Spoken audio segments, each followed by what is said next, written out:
So normally in my videos, I have a lot of cuts to make things nice and streamlined, but in this video, I'm just going to have a lot of long pauses instead, which is going to make this video seem like a fake bad YouTuber apology video, but just know that that's definitely not my intention. Well, here we go. We already have a cut. So anyway, I had a thought yesterday that I think is actually like very powerful, and I just thought I would share it.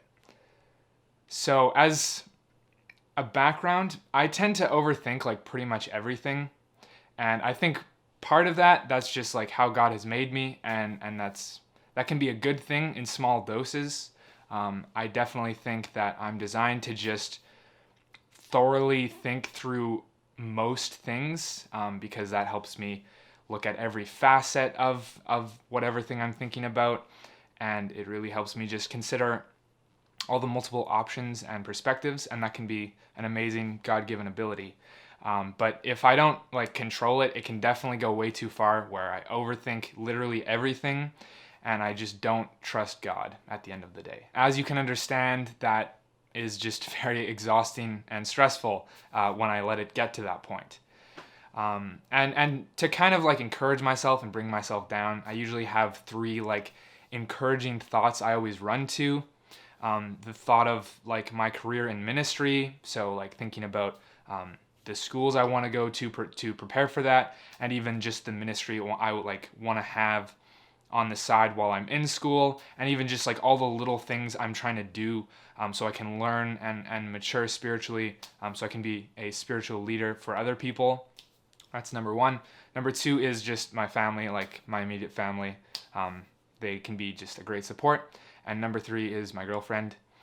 And these are not typically things I like necessarily like run to when I'm feeling stressed. Like I actually like have to talk to my parents, or like, oh, I need to go do ministry. But even just like thinking about it, it like, okay, like there may be stressful moments, but at least I have those three things to kind of,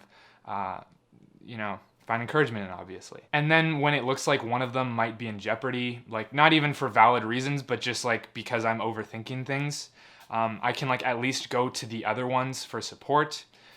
Like an example would be sometimes I worry, like I overthink the fact that I overthink things, and I'm like, what if this is serious? Like what if this is a chronic problem? What if this totally just removes any ability I have in ministry in the future?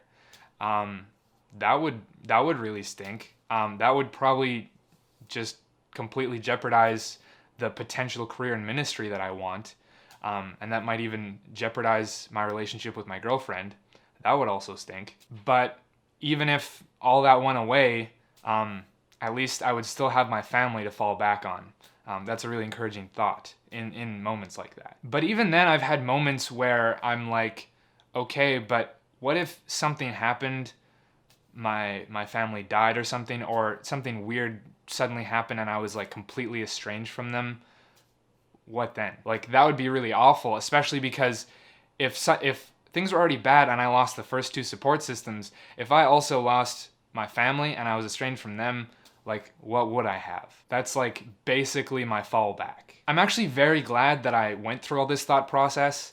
I took a psychology class this last semester, and they say that it can be very helpful if you worry a lot to think about the worst case scenario of the thing you're worrying about, and then you realize that the thing you spend all this time and energy worrying about, like, it's not actually that serious if your fears are somehow justified. So I had the thought, what if every single one of those three support systems were just gone? This might sound kind of corny and kind of Jesus jukey, but I would still have Jesus. If I was living in a one-bedroom apartment and for whatever reason I couldn't hold a job, and I was estranged from my family, and I had no friends, and like living on welfare and pretty much like nothing going for me, at least I could spend every single day opening my Bible and discovering who God is, and lying on the floor and just fellowshipping with him all day. And even though being in that situation would mean that God had taken away pretty much everything he had ever given to me, or at least kind of like dangled in front of my face, but in that situation I would still be immeasurably blessed, and unconditionally loved. That kind of made me realize that he is the only constant.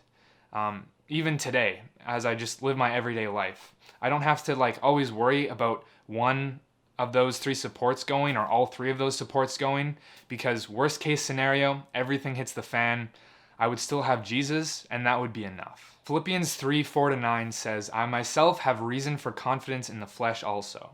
If anyone else thinks he has reason for confidence in the flesh, I have more.